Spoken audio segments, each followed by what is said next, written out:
Hello বন্ধুরা, কেমন আছো তোমরা সবাই? আশা করছি খুব ভালো আছো। আর আমিও খুব ভালোই আছি। আর কদিন ধরে আমার না খুব পরিমাণে গলদা চিংড়ি খেতে ইচ্ছা করছিল, তো বাড়িতে বললাম আজকে একটু বাজার থেকে গলদা চিংড়ি নিয়ে এসো। নিয়েই যখন নিয়ে এলো, আমি ভাবলাম তোমাদের সঙ্গে শেয়ার করা যায়। তো মাছগুলো আমি তাড়াতাড়ির মধ্যে বেছে ধুয়ে নিয়েছি, তোমাদের সেইটা আর দেখাতে পারিনি। আর সঙ্গে আদা রসুন বাটা, পেঁয়াজ কুচি আর ধনেপাতা টমেটো এগুলো নিয়ে নিয়েছি। তো এবার কীভাবে মাছগুলো ভাজছি সেখানেই চলে গেছি সেই ভিডিওয়। একা হাতে ভিডিও করছি, কী করব বলো? যাই হোক করে তো সামলাতে হবে। কেউ আমার ফোনটা যে ধরে ভিডিও করে দেবে সেরকম কিছুও নেই, আর আমার ভিডিও করার স্ট্যান্ডও নেই। তো সেই অনুযায়ী আমি এক হাতে ভিডিও করছি আর এক হাতে রান্না করছি। এইভাবে মাছগুলো আমি খুব খড়ো করে ভাজবো না, হালকাভাবে ভেজে নেবো, কারণ খুব খড়োভাবে ভাজলে মাছের টেস্টটা চলে যায়। এইভাবে ভেজে নিয়েছি। আর বাকি যে মাছগুলো আছে আমি এইভাবেই ভাজবো। তো তোমাদেরকে আমি এর যে বাছা ভিডিওটা দিতে পারিনি মানে আমি ভিডিওটা করতেই পারিনি। আর মাছগুলো এতটাই মনের মতো ছিল, আমার খুব আনন্দ হয়েছে মাছগুলো দেখে। তো আমি এখানে যে বেছে ধুয়ে রেখে দিয়েছি আমি সেইভাবেই তোমাদেরকে দেখাচ্ছি যে আমি মাছগুলো কীভাবে বেছেছি। সেরকম কোনো ব্যাপার নয় মাছগুলো বাছা। এই যে এর মাথার কাছে যে একটা নোংরা ময়লা থাকে সেটা খালি আমি ছিদ্র করে বার করে ফেলে দিয়েছি। আর এর ছোটো ছোটো যে পা আর ছিল সেগুলো কেটে দিয়েছি, লেজের কাছটা একটু কেটে দিয়েছি। কেটে আর এই যে বড় বড় পাগুলো ডাঁড়াগুলো ছিল ওগুলো দেখে আমার খুব লোভ হচ্ছিলো, তাই আমি ওগুলোও নিয়ে নিয়েছি। আর এখানে আমার মাছগুলো ভাজা হয়ে গেছে। এবার এই যে সামান্য তেলটা আছে এতে আমি জিরে ফোড়ন দিয়ে নিচ্ছি। জিরে ফোড়ন দেওয়া হয়ে গেলে আমি এতে পেঁয়াজ কুচিটা দিয়ে দেবো। আচ্ছা বন্ধুরা, তোমরা কি বলতে পারবে চিংড়ি মাছ ভাজলে কেন কড়ার অবস্থা এরকম হয়ে যায়?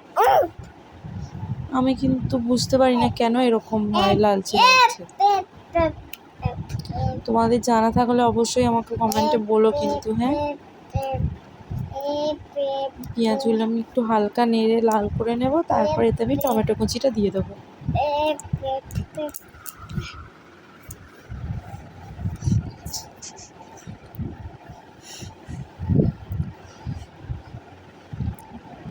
একটু সামান্য তেল কম হচ্ছিলো সেজন্য আমি এতে একটু তেল দিয়ে নিয়েছি।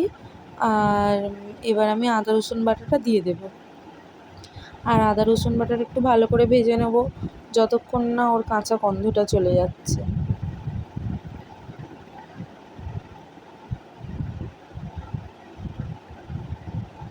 তোমাদের মধ্যে কার কার গলদা চিংড়ি খুব প্রিয় আমাকে একটু কমেন্টে বলো। হ্যাঁ, আমার কিন্তু প্রচুর প্রচুর প্রচুর পরিমাণে প্রিয়। আজকের দিনটা আমার সবচেয়ে ভালো গেছে এই চিংড়ি মাছ খাওয়ার জন্য। যাই হোক, আদা রসুনটা একটু ভালো করে ভাজা হয়ে গেছে। এবার এতে আমি লঙ্কা আর হলদিটা দিয়ে দেব। পরিমাণ মতো লঙ্কা দেব আর হলদি দেব। যে যেমন ঝাল খাও সেই অনুযায়ী দেবে। আর আমরা একটু ঝাল বেশিই খাই। আর যেহেতু চিংড়ি মাছের এটা কালিয়া হচ্ছে, তো কালিয়া যেহেতু একটু তো ঝাল ঝাল ভালোই লাগবে, সেজন্য একটু ঝালটা বেশিই দিয়েছি।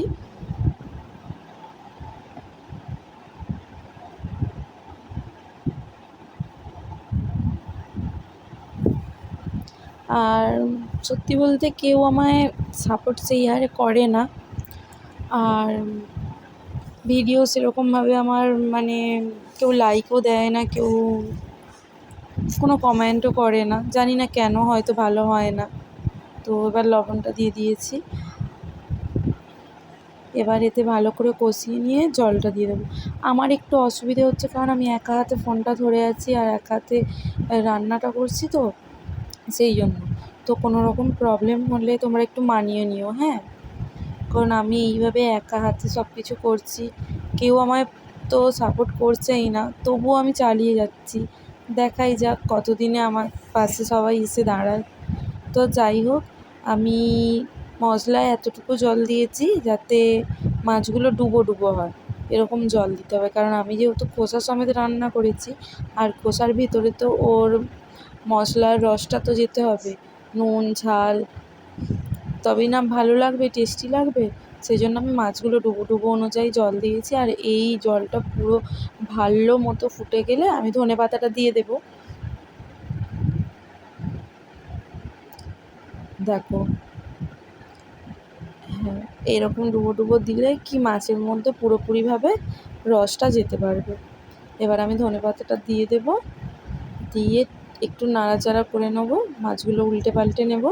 আর পুরোপুরি একদম গ্রেভিটা একদম মাখো মাখো হয়ে গেলে আমি নামিয়ে নেব।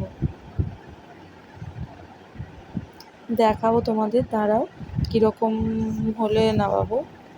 যে এরকম ঠিকঠাক এখন হয়ে গেছে, এই দেখো এরকম হয়ে গেলে এবার নামিয়ে নেব। এবার আমি নামিয়ে নিয়ে তোমাদের কাছে চলে আসছি, দাঁড়াও। কতটা সুন্দর হয়েছে খালি তোমরা দেখো। এই দেখো একটা মাছ আমি তোমাদের তুলে দেখাচ্ছি, দেখো।